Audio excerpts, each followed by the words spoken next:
경매 그 기본을 공부하는 중에서 그래도 그동안에 이제 권리 분석 같은 거를 좀 많이 했다고 생각하면 오늘 같은 경우는 이제 보면 실전 연습을 하는 거죠.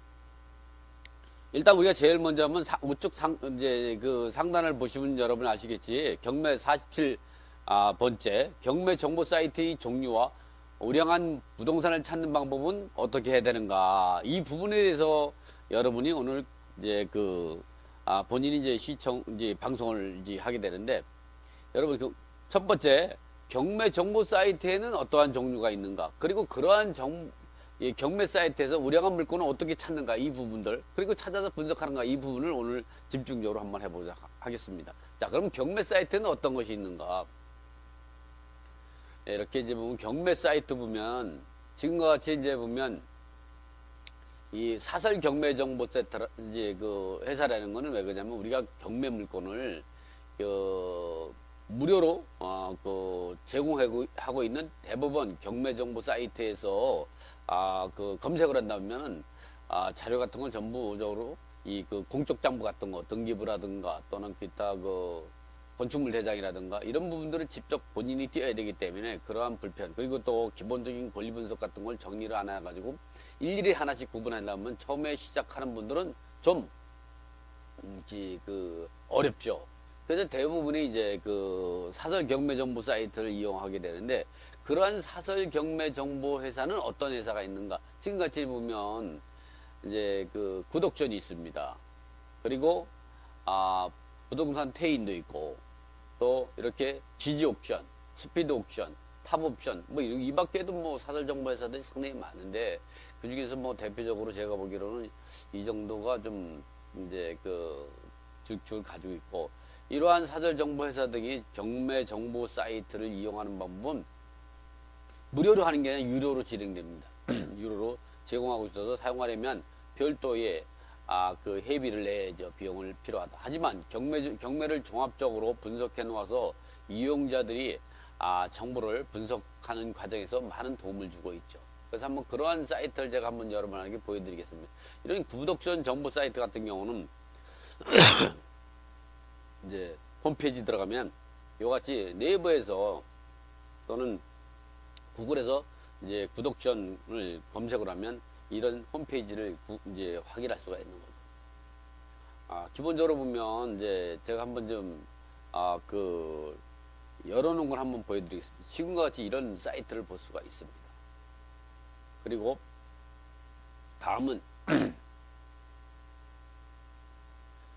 이렇게 뭐 이용하는 방법은 이제 똑같고, 그 다음에 이제 보면 부동산 태인 있죠.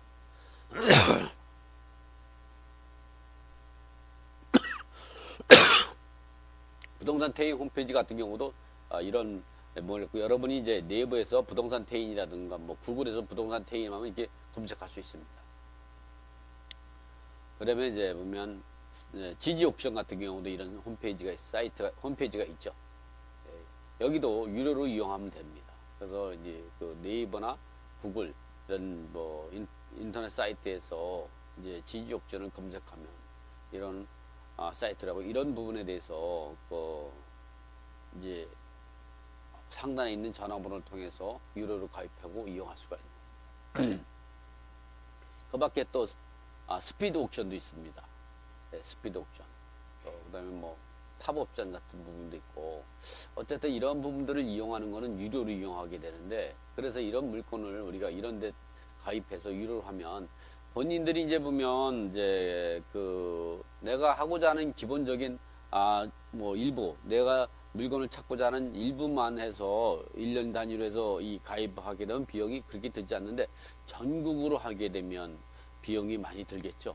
그래서 그 부분에 중에서 이제 여러분, 저는 이제 보면 구독션이나 이제 부동산 태인 이런 데 같은 데는 제가 자문해주고 있고, 그리고 또 그에서 동영상을 이제 올라가 있기 때문에, 그리고 제가 칼럼을 쓰고 있고 하는 이제 경매 전문 교수로서 일하기 때문에, 저는 이제 이제 구독션하고 이제 부동산 태인이지만 제 제자분들은 뭐 지지 옥션도 많이 하고 스피드 옥션도 같은 경우도 많고, 왜냐면 스피드 옥션 같은 경우는 좀 비용이 좀 저렴한 면도 있거든요. 그래서 어느 걸 써도 여러분들이 유익하게 경매 물건 선택할 수가 있는 거죠. 그러면 제가 한번 이렇게 이제 경매 정보 사이트에 있다. 그럼 이런 물건을 검색하는 방법은 똑같습니다. 물건을 검색하는 방법은 어떤 방법을 하든 여러분도 같은 결론을 볼 수가 있는 거죠. 여러분 이제 그동안에 제가 이야기하는 것을 보고서 여러분도 같이 따라해야 좀 즐겁겠죠. 그냥 화면만 보이면 안 될 것 같아서 제가 다시 화면을 올려봤습니다. 자, 그러면 이 물건에서 물건을 찾는데 이와 같이 이제 로그인 한 상태죠. 제가 로그인 먼저 해놨습니다. 여기서 물건을 찾을 때는 이게 뭐 구독전이든 스피드 옥션이든 지지 옥션이든 뭐 다 마찬가지입니다. 이렇게 경매 정보를 클릭을 하면, 경매 정보를 클릭하면 이와 같이 내가 찾고자 하는 물건을 볼 수가 있는 거죠. 그래서 이 물건에서 제가 이거 한번 창을 옮겨 보겠습니다. 창을 이 부분 같은 경우를 보면 창을 다시 이제 가가지고 이쪽으로 다시 한번 옮겨 보겠습니다. 창을 옮겨 가지고 여러분이 볼 수 있게끔 좀 넓게 좀 볼 수 있게끔 이렇게 하니까 화면이 더 커져버렸죠.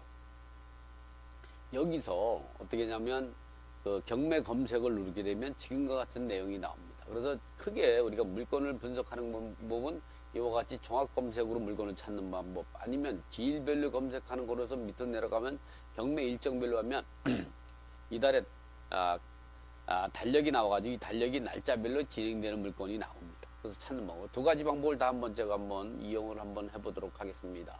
자, 한번 이렇게 경매 종합 검색을 누르게 되면 이와 같이 나옵니다. 그래서 경매 검색은 위에다 누르면 자동으로 종합 검색이 나오기 때문에 여기서 뭐 종합 검색을 별도 안 눌러도 자동으로 이 화면이 나오니까 이 화면에서 어떻게 찾냐?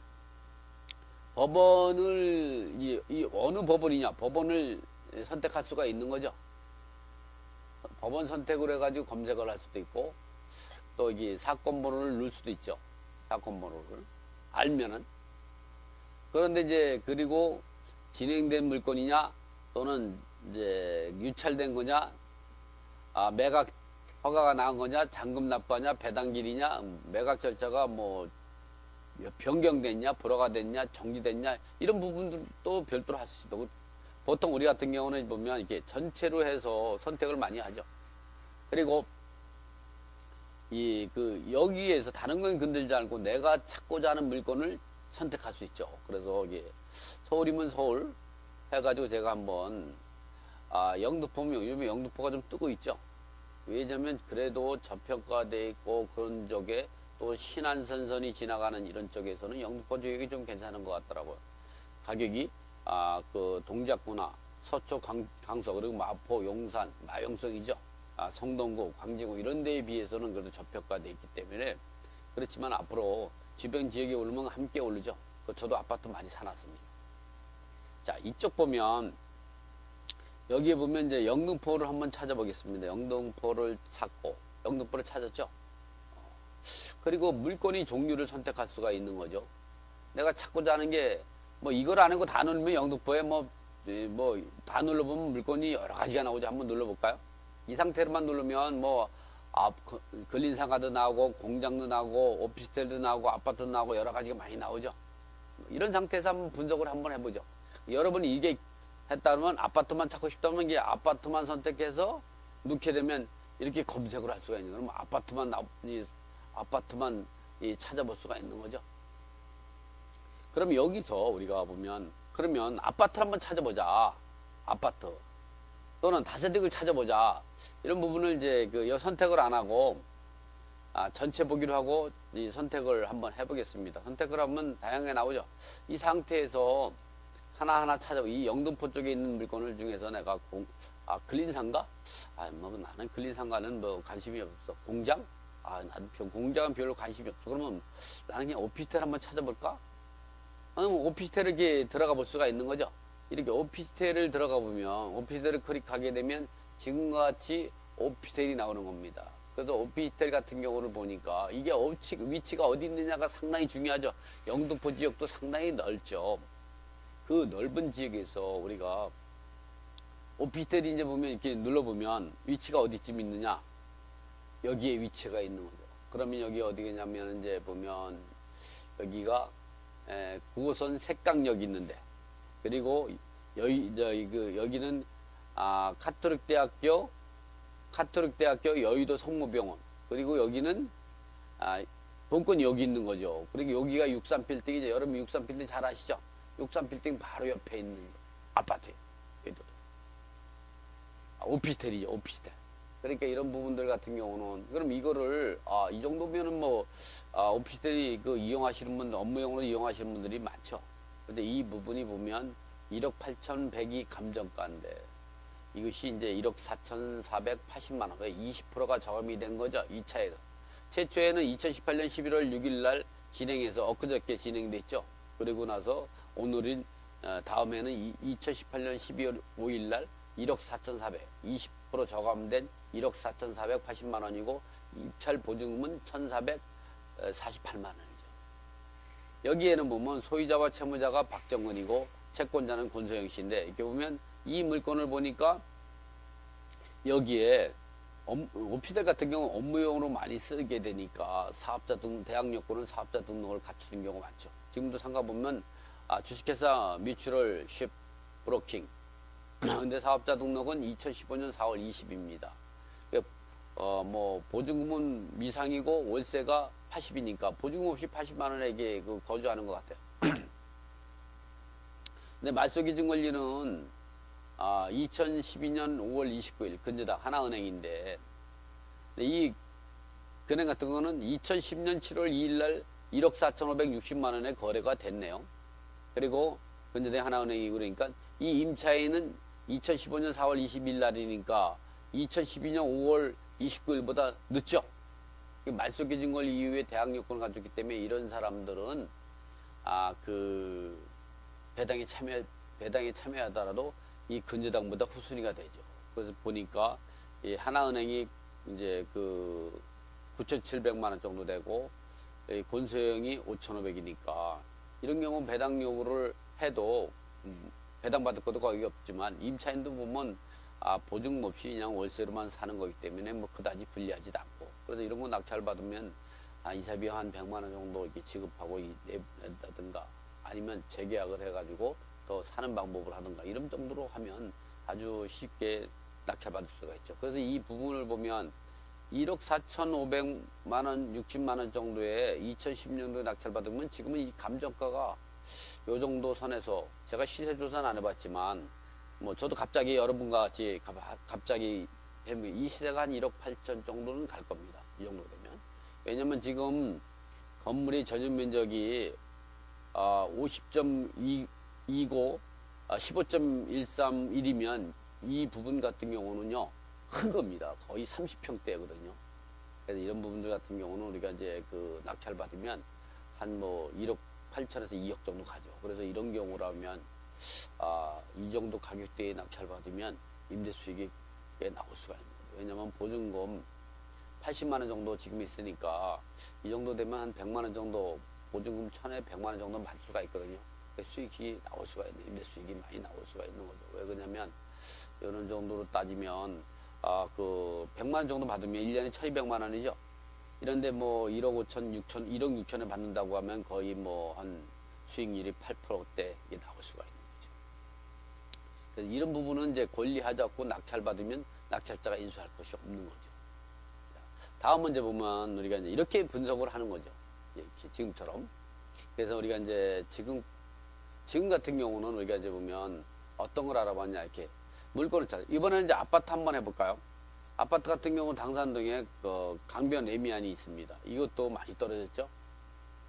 이 보면 이 아파트 같은 경우도 보면 지금 같이 보면 이같이 7억 4,500인데 5억 9,600이고 이 부분은 아파트는 위치가 상당히 중요한데 위치를 한번 보니까 이 아파트가 어디 위치했느냐 보면 이와 같이 그 당산역 더블 역세권이 당산역하고 이 9호선이 지나가는 이 그 올림픽대로에 있는 이 강변이죠. 그래서 이쪽에 있는데 아파트들은 이 강변 레미안 같은 경우도 교통도 좋고 또 주변 학군도 좋고 그래가지고 가격이 높이 평가가 되고 근데 이런 물건이 이제 우리가 얼마에 거래되고 있는가도 한번 분석을 할 수가 있습니다. 바로 여러분이 분석할 땐 지금처럼 하는데 이 부분을 제가 한번 시세가 얼마 가는지를 네이버에 들어가서 한번 좀 확인해 봐 드리겠습니다. 여러분한테.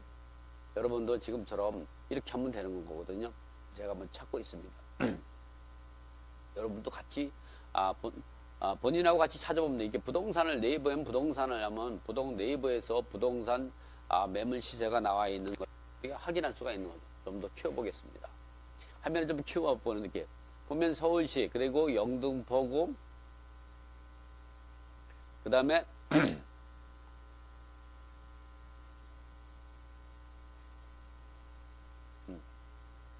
화면을 너무 키웠네요.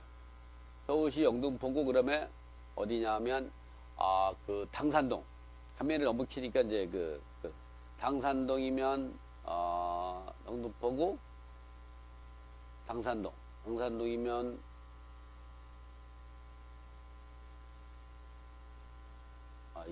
지금 아파트를 부동산으로 들어가서 제가 다시 한번 처음부터 다시 들어가 하다 보니까 에러가 나와가지고요. 자, 서울 아파트 보면 이제 매물 나오는데 이 매물에는 보면 그 아파트로 한번 제가 지금 보겠습니다. 아파트로 해놓고 이제 그 서울시 당산구 이제 영등포구 당산동 매매 그 아파트 분양권이 아니라 아파트로 해서 그러면 여기에는 이제 당산동 그 376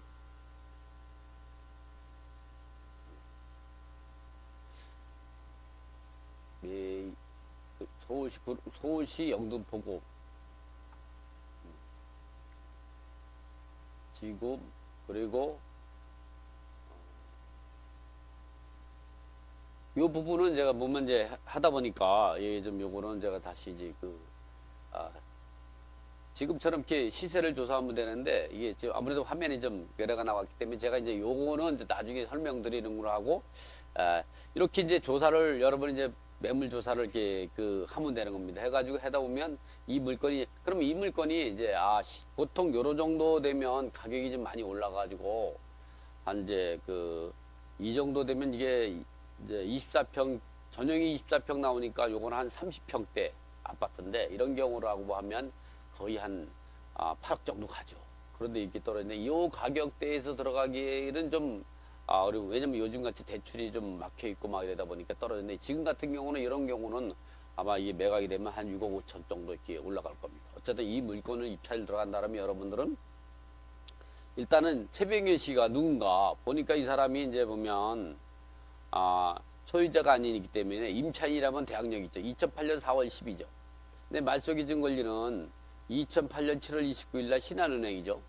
그런데 이렇게 2008년 4월 10일 때문에 이 사람이 임차인이라면 대항력이 있는 거죠. 그래서 이런 경우를 여기를 보면 기타 나오면 집행관이 현황 조사하러 갈 때 폐문 문제로 안내문을 남겨놓고 왔으나 아무 연락이 없어 점유관계가 미상이나 전입세대 내역상이나 소유자 세대가 아닌 세대주 최병현 주민등록이 발급되어 있으므로 최병현은 이름 임차인으로 보고 등재를 했다. 그래서 이런 경우라고 하면 이 임차인이 이 사람이 최병현이 임차인이라 그러면 대항력이 있어 낙찰자가 인수해줘. 근데 우리가 하나 알아야 될 것은 이런 게 어떻게 보면 특수물건일 수도 있고 가격을 싸게 살 수가 있는 거죠.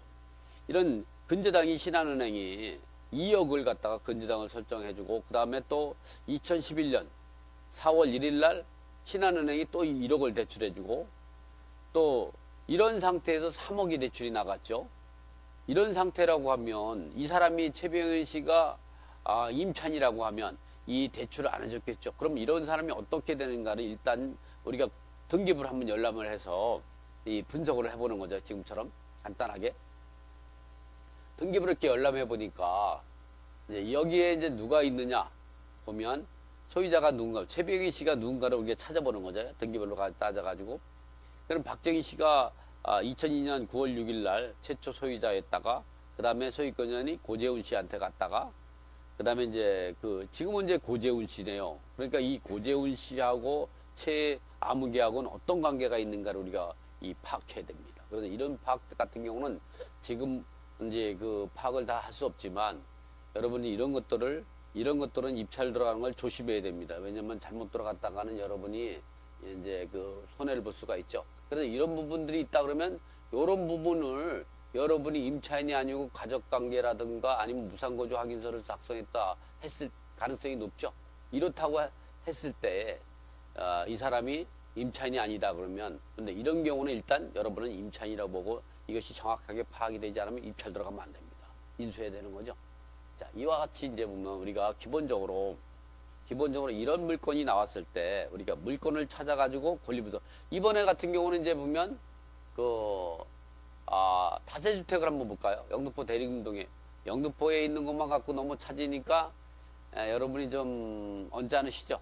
이번에는 이제 구로구에 있는 것도 한번, 구로구 사람들도 자기 아파트, 동네 아파트 좀 선전해 달라고 하니까 이렇게 아파트를 찾아보면, 구로구에 아파트를 찾아보면 올리다 보면 이렇게 나오고, 또 이게 어렵다면 바로 여기다가 선택을 전체 보기로 해서 아파트를 선택해서 검색을 누르게 되면 이 구로구에 있는 아파트가 나오죠. 이게 거성 프로조 아파트도 나오고 중앙 구로 하이츠 아파트도 나오고. 요걸 한번 볼까요? 요거는 어디에 있느냐? 아파트가 딱 보면 이게 어디 있느냐? 이런 부분 같은 경우도 보면 여기에는 이제 조자내 임대차가 소유자가 거주하는 거죠. 이런 식으로 간단하게 말소기준 권리가 있지만 이런 경우는 낙찰받으면 채무자금 소유자가 거주하기 때문에 이러한 경우는 낙찰자가 인수할 거 없습니다. 이런 식으로 간단하게 우리가 이제 찾는데, 이 권리 분석은 지금처럼 간단하게 할 수 있는 건 아니죠. 어쨌든 지금은 이제 물건 찾는 걸 어떻게 하는가 이 부분에 대해서만 간단하게, 지금 같은 경우는 정보 사이트의 종류가 어떤 거고 우량한 물건을 어떻게 찾는가 이 부분인데, 이렇게 찾는 부분이고, 이번엔 또 하나는 뭐냐면 이제 이렇게 종합 검색을 통하지 않고 이 경매 일정별을 눌러가지고 찾을 수가 있다. 지금 오늘이 보면 11월 14일이죠. 오늘날이죠. 오늘 남부법원에서 이 경매 절차가 진행된 게 있네요. 눌러보면 오늘 같은 경우 매각된 걸 보니까 이렇게 낙찰된 게 있네요. 서울시 양천구 신정동 SK 빌 다세주택이 매각이 됐습니다. 감정가가 2억 9천만 원인데, 감정가가 2억 9천 원에 2억 4천5백만 원에 매각이 됐는데, 요거를 낙찰받은 사람은 인수할 것이 있는지 없는지를 한번 보시면, 이분 같은 경우도 보면 이와 같이 여기에는 채무자금 소유자가 거주하고 있는 거죠. 그러니까 이런 경우를 낙찰받으면, 이런 경우는 시세 조사를 잘해서 시세와 우리가 이제 보면 낙찰가하고 해서 그 시세 차익이 양도 차익이 되는 거죠. 그리고 취득세, 등록세, 교육세, 이게 거래세 등기할 때 비용하고, 또 우리가 이 팔을 때에 양도소득세를 계산해서 세금을 절세되는 대로 해서 시세차익을 높일 수 있는 이런 방법을 하면 되는데, 이것도 보면 지금 이런 부분들 같은 경우를 보면 이제 감정가가 2억 9천인데 2억 4,500이 낙찰받았는데 총 2명이 들어왔습니다. 그래서 이런 것들을 보면, 여기서 보면 이 부분만 갖고 해도 우리가 얼마를 차리냐, 거의 한 3,500 정도 싸게 산 거죠. 등기하고 뭐 해도 한 3천만 원 정도 우리가 취득 잘 보고, 이때는 뭐냐, 세금을 양도소득세를 절세하는 방법으로 취득을 하면 되는 거죠. 그래서 보면 낙찰자가 전북 완주군에 사는 구은희 씨가 낙찰받았네요. 차순위가 2억 3,810만 원이니까 한 1등하고 2등하고 한 700만 원 차이로 낙찰자가 1등하고 2등하고 갈라졌네요. 지금처럼 이렇게 하고, 이번 같은 경우는 또 다른 거를 보면 오늘 이제 오늘 날짜고 이게 아니라 다시 경매 일정 들어가면 오늘이 아니고 또 내일 진행되는 것도 있죠. 이렇게 조항부분은 내일 진행되는 것도 보면 신림동에 있는 무지개 빌라가 있습니다. 이 감정가가 1억 6,200인데 1억 2,900까지 떨어졌죠. 20% 정도. 이런 경우도 우리가 이걸 낙찰받았을 때 우리가 인수할 것이 없는지를 이렇게 분석하면 되죠. 1차적으로 보면 여기에 이양목 씨라고 임차인인데 배당 요구했습니다. 그런데 말소기준 권리는 2011년 2월 20일이기 때문에 이러한 경우는 이 임차인이 미배당금이 생긴다고 하더라도 낙찰자가 인수하지 않죠. 그러나 이 사람이 배당금을 하나도 못 받는다 그러면 우리가 순순하게 나가지 않겠죠.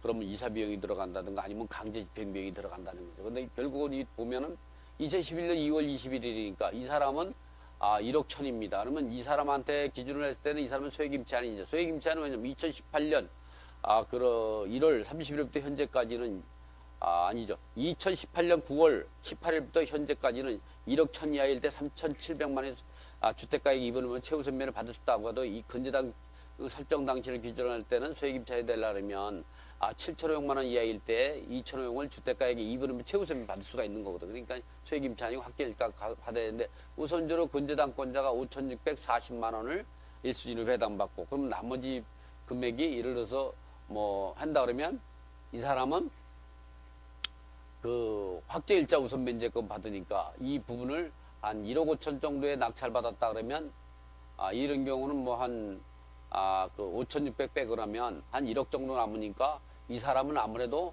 한 2, 3천 정도 그 손해 배당을 못 받게 됩니다. 이런 경우는 무혈 입장이 되는 거죠. 이 사람이 왜냐면 그 8, 9천을 배당 받으려면 낙찰자의 명도 확인서가 있어야죠. 지금처럼 그 간단하게 물건을 찾아가지고 분석하는 거죠. 그래서 지금은 이제 이 시간은 이제 권리 분석을 하는 시간이 아니기 때문에 이렇게 정보 사이트 종류와 우량 물건을 찾아가지고 분석하는 거다.